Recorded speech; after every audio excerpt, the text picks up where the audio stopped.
ధర్మస్వరూపుడైనటువంటి శ్రీకృష్ణుడి ప్రభావంతో అనేక రంగుల గల వస్త్రాలు అక్కడ కనిపించాయి. అప్పుడు అక్కడ సభలో కోలాహలం చెలరేగింది. ఈ అద్భుత దృశ్యాన్ని చూసి రాజులందరూ ద్రౌపదీదేవిని అభినందించారు. అందరూ నమస్కారం చేశారు. దుశ్శాసనుడిని నిందించారు. అప్పుడు భీముడు విపరీతంగా కోపించి చేతులు పిసుక్కుంటూ ఆ రాజులందరూ వింటూ ఉండగా పెద్ద గొంతుతో అరుస్తూ ఇలా ప్రతిజ్ఞ చేశాడు. అనేక దిక్కులలో నివసిస్తున్న ఓ రాజులారా, నా మాట వినండి. ఇంతకుముందు ఎవడూ ఇలాంటి మాటలను అనలేదు. ఇక ముందు కూడా ఎవడూ నేను అన్న మాటను అనడు. ఈ దుశ్శాసనుడు పాపాత్ముడు, దుష్టుడు, భరతవంశానికి అపకీర్తి తెచ్చాడు. యుద్ధంలో ఇతడి గుండెలను చీల్చి ఇతడి నెత్తురు త్రాగుతాను. నేను ఈ మాటలను అక్షరాల ఆచరించి చూపిస్తాను. ఆచరించి చూపించకపోతే నాకు నా పూర్వీకులు పొందిన ఉత్తమ గతులు నాకు కలగవు అని అరిచాడు. ఇలా ఒళ్ళు జలధరించేటట్లుగా అతి భీకరంగా భీముడు చేసినటువంటి ప్రతిజ్ఞను విని రాజులందరూ దుశ్శాసనుడిని నిందించారు. భీముణ్ణి మెచ్చుకొన్నారు.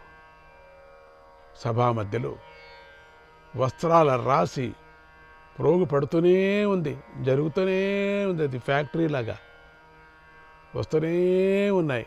అది కృష్ణుడు వచ్చేసాడు. అక్కడ దుశ్శాసనుడు అలిసిపోయి సిగ్గుతో కుప్పకూలిపడ్డాడు.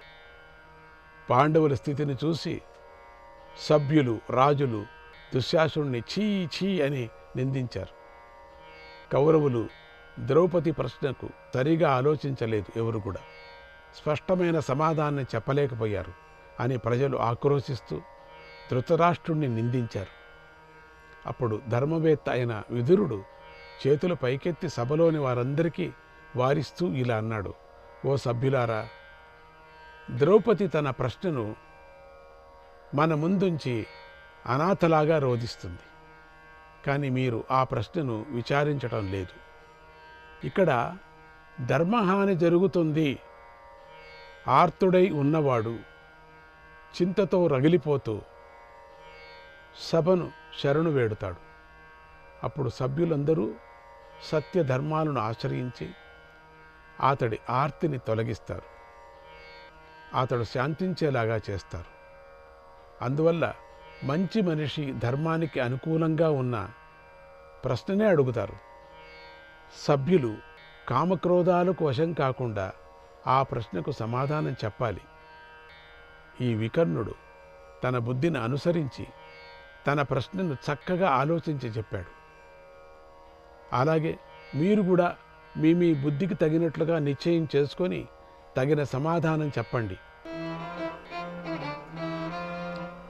యోకి ప్రశ్నం న విభ్రూయాద్, యోకి ప్రశ్నం న విభ్రూయాద్, ధర్మదర్శి సభాం గతః, ధర్మదర్శి సభాం గతః, అనృతేయా ఫలావాప్తిః, అనృతేయా ఫలావాప్తిః, తస్యాఘసోర్ధం సమశ్నుతే, తస్యాఘసోర్ధం సమశ్నుతే. సభలో ధర్మాత్ముడై ఉండి, ధర్మం తెలిసి ఉండి ప్రశ్నకు సమాధానం చెప్పనివాడు అసత్య ఫలంలోని అర్ధభాగాన్ని అనుభవిస్తాడు. యః పునర్విదథం బ్రూయాద్, ధర్మదర్శి సభాం గతః, అనృతస్య ఫలం కృష్ణం సంప్రాప్నోతీతి నిశ్చయః, సంప్రాప్నోతీతి నిశ్చయః. ధర్మాత్ముడై సభలో ఉండి ప్రశ్నకు అన్యాయంగా తప్పుడు సమాధానం చెబితే తప్పకుండా అసత్య ఫలాన్ని పూర్తిగా అనుభవిస్తాడు. ఈ విషయంలో పూర్వం ప్రహ్లాదుడు అంగీరసుల మధ్య జరిగిన సంవాదాన్ని ఉదాహరణగా పెద్దలు చెబుతూ ఉంటారు. ఆ విషయాన్ని తెలుసుకోండి. ప్రహ్లాదుడు రాక్షసరాజు. ఆయన కొడుకు విరోచనుడు. అతడు ఒక కన్య కోసమై ఆంగీరసుడి కొడుకైన సుధన్వుడితో పోటీ పడ్డాడు. ఇద్దరూ కన్యను పొందాలని కోరుకున్నారు. నేనే గొప్ప అంటే నేనే గొప్ప అని ఇద్దరూ వాదులాడుకున్నారు. చివరికి వారి ప్రాణాలే పందెంలో పెట్టేసుకున్నారు. ఇలా వారు వివాదం తీవ్రమైపోయింది. వారు ప్రహ్లాదుడి వద్దకు వెళ్ళి, మా ఇద్దరిలో నిజంగా ఎవరు గొప్ప సరిగ్గా చెప్పండి, అబద్ధం చెప్పకండి అని అడిగారు. ప్రహ్లాదుడు ఆ వివాదానికి ఎంతో భయపడి సుధన్వుడి వైపు చూశాడు. అప్పుడు సుధన్వుడు ఇలా అన్నాడు, ప్రహ్లాద, నువ్వు అసత్యం చెప్పినా, అసలు ఏమి చెప్పకపోయినా, మాట్లాడకపోయినా ఇంద్రుడు వజ్రాయుధంతో నీ శిరస్సును 100 ముక్కలు చేస్తాడు. వెంటనే ప్రహ్లాదుడు కశ్యప మహర్షి దగ్గరికి వెళ్ళి ఇలా అడిగాడు, ఓ మహర్షి, దేవతల యొక్క, దానవుల యొక్క, బ్రాహ్మణుల యొక్క ధర్మాలు నీకు బాగా తెలుసు. ఇప్పుడు నాకు ఒక ధర్మ సంకటం వచ్చింది, దానిని విను. ఒక ప్రశ్నకు సమాధానం చెప్పని వాడికి, అసత్యమైన సమాధానం చెప్పిన వాడికి పరలోకాల్లో ఎలాంటి లోకాలు లభిస్తాయి? దీనిని సమాధానం చెప్పండి అని అడిగాడు. అప్పుడు కశ్యపుడు, ఓ ప్రహ్లాద, ప్రశ్నకు సమాధానం తెలిసి కూడా కామక్రోధ భయాల వల్ల సమాధానం చెప్పనివాడు 1000 వరుణ పాశాలను తన పైన వేసుకుంటాడు, పాశాలతో చుట్టబడతాడు. గోవు చెవులలాగా వినిపించుకోకుండా ప్రవర్తించిన సాక్షి 2 పక్షాలతో సంబంధం కలిగి సాక్ష్యం చెప్పకపోతే 1000 వరుణ పాశాలతో చుట్టబడిపోతాడు.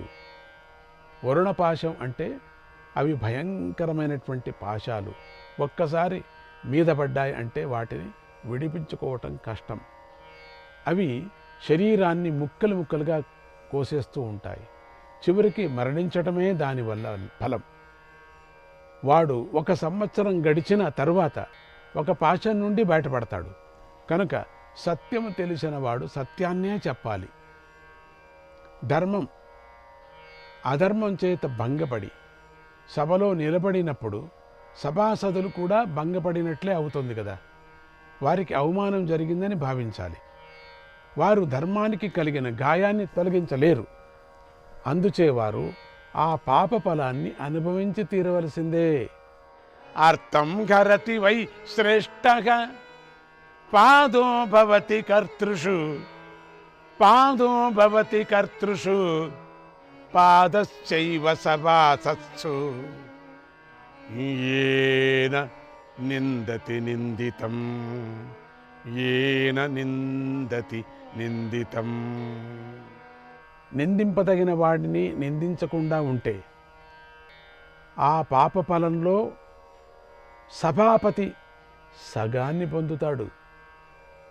తప్పు చేసినవాడు 4వ భాగాన్ని పొందుతాడు. అక్కడ కూర్చున్న సభాసదులు 4వ భాగాన్ని అనుభవిస్తారు. అనేనా భవతి శ్రేష్టో, అనేనా భవతి శ్రేష్టో, ముచ్యంతే చ సభాసదః, ముచ్యంతే చ సభాసదః, ఏనో గచ్చతి కర్తారం,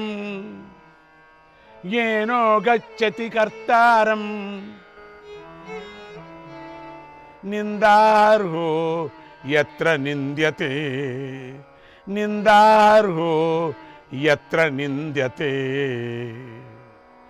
నిందించదగిన వాడిని నిందిస్తే, నిందించదగిన వాడిని నిందిస్తే సభాపతి పాపము లేనివాడు అవుతాడు. అప్పుడు సభాసదులకు కూడా పాపం అంటదు. తప్పు చేసిన వాడే మొత్తం ఫలాన్ని అనుభవిస్తాడు.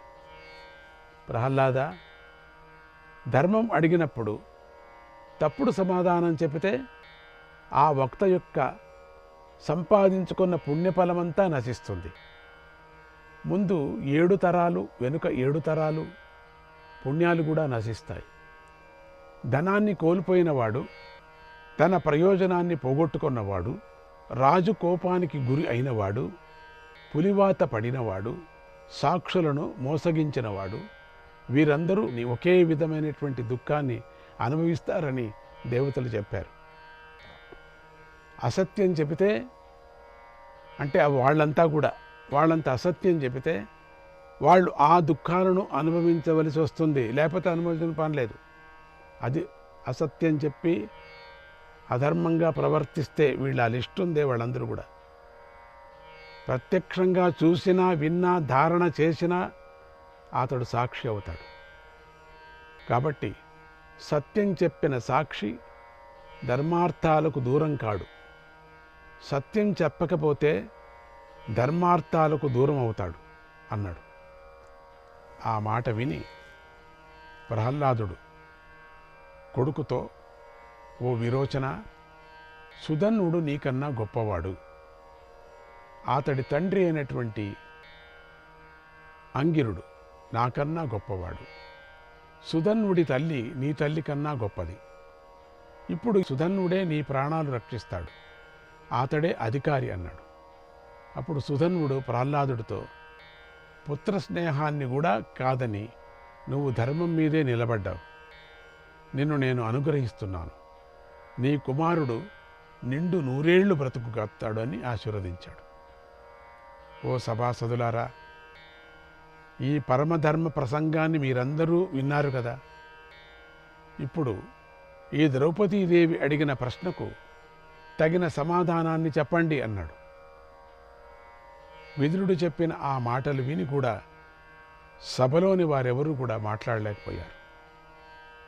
అప్పుడు కర్ణుడు దుశ్శాసనుడితో, ఓ దుశ్శాసన, ఈ ద్రౌపది మనకు దాసి. ఇక ఈమెను ఇంట్లోకి తీసుకొని వెళ్ళు అన్నాడు. అప్పుడు ద్రౌపది సిగ్గుపడుతూ వణికిపోతూ ఉంది. పాండవుల గూర్చి దుఃఖిస్తుంది. ఆ తపస్విని అయిన ద్రౌపదీదేవి దుశ్శాసనుడు మళ్ళీ సభా మధ్యలోకి ఈడ్చుకొని పోయాడు. మళ్ళీ శ్రీకృష్ణాయ పరమాత్మనే నమః. 69వ అధ్యాయం. నిండు సభలో ఘోరమైన అవమానాన్ని పొందిన తర్వాత కూడా సభలోని వారితో ద్రౌపదీదేవి ఇలా అంది, ముందుగా జరగవలసిన నా పని ఇప్పటికీ పూర్తి కాలేదు, ఇంకా పూర్తి కాలేదు. నేను ఓడానా లేదా అని నేను అడిగిన ప్రశ్నకు ఎవరూ సమాధానం చెప్పలేదు. పెద్దలు నిర్ణయించి చెప్పలేదు. ఇప్పుడు ఆ పని జరగాలి. బలవంతుడైన దుశ్శాసనుడు బలవంతంగా నన్ను లాక్కొని ఈడ్చుకుంటూ వచ్చాడు. అందుకు నేనెంతో బాధపడుతున్నాను. ఈ కౌరవ సభలో గల కురువంశీయులందరికీ నమస్కారం. ఇంతకుముందు సభలోకి వచ్చినప్పుడు నేను దుశ్శాసనుడి చేతిలో బాధపడుతున్నాను కనుక నమస్కరించలేదు, నమస్కారం చేయలేకపోయాను. అందులో నా దోషం లేదు. స్వయంవరం సమయంలో ఎంతోమంది రాజులు నన్ను రంగస్థలంలోనే చూశారు. ఆ తరువాత నేను ఎవరిని చూడలేదు. మర్యాదలు తెలిసిన దానిని. అటువంటి నేను ఈరోజు సభలోకి రావాల్సి వచ్చింది. ఆ రోజు నుంచి నేను ఎవరిని చూడలేదు. ఈరోజు మిమ్మల్ని అంతా నేను చూడవలసి వచ్చింది. పూర్వము రాజభవనంలో ఉన్న నన్ను గాలి కూడా చూడలేదు, సూర్యుడు కూడా సరిగా చూడలేదు. అటువంటి నేను ఈరోజు సభలోకి రావలసి వచ్చింది. ప్రజలందరికీ కనిపించవలసి వచ్చింది. గతంలో రాజభవనంలో గాలి నన్ను తాకినా ఈ పాండవులు సహించలేకపోయేవారు. కానీ ఈరోజు ఈ దుర్మార్గుడు తాకుతూ ఉంటే సహిస్తూ కూర్చున్నారు. నేను కురువంశానికి కోడలినై ఉన్నాను. నేను కోడలి కదా, నేను పుత్రికతో సమానంగా ఉన్నాను. ఈరోజు ఇలా బాధపడుతున్నాను. ఇలా దుఃఖించటానికి నేను తగిన దానిని కాను. అయినా ఈ కౌరవులు సహించి అందరూ చూస్తున్నారు. ఇది కాల వైపరీత్యం, విధి. కాలం అనుకూలంగా లేదు. నేను స్త్రీని, పతివ్రతను, కళ్యాణిని. అటువంటి నేను ఈ సభలోకి ఈడ్చుకొని రాబడ్డాను. ఇంతకన్నా దయనీయమైనటువంటి పరిస్థితి ఎక్కడుంది? ఎక్కడా ఉండదు. ఎవ్వరికీ కలగదు. నాకు మాత్రమే, అంతే. ఇంకెవ్వరికీ జరగదు. ఇంతవరకు జరగలేదు. ఇప్పుడు రాజుల ధర్మం ఏమైపోయింది? ధర్మాన్ని ఆచరించే స్త్రీని పూర్వం ఎప్పుడు సభలోకి తీసుకొని వచ్చేవారు కాదని నేను విన్నాను. ఆ సనాతన ధర్మం ఇప్పుడేది? ఎవరు పాటించారు? అది ఈ కౌరవుల్లో నశించింది. నేను పాండవులకు భార్యను, దృష్టద్యుమ్నుడి చెల్లెలిని, శ్రీకృష్ణుడి సోదరిని. అటువంటి నేను ఈ రాజసభలోకి రావచ్చా? ఈ రాజులందరి ముందర నిలబడవచ్చా? ఇది ధర్మమేనా? శ్రీకృష్ణాయ పరమాత్మనే నమః.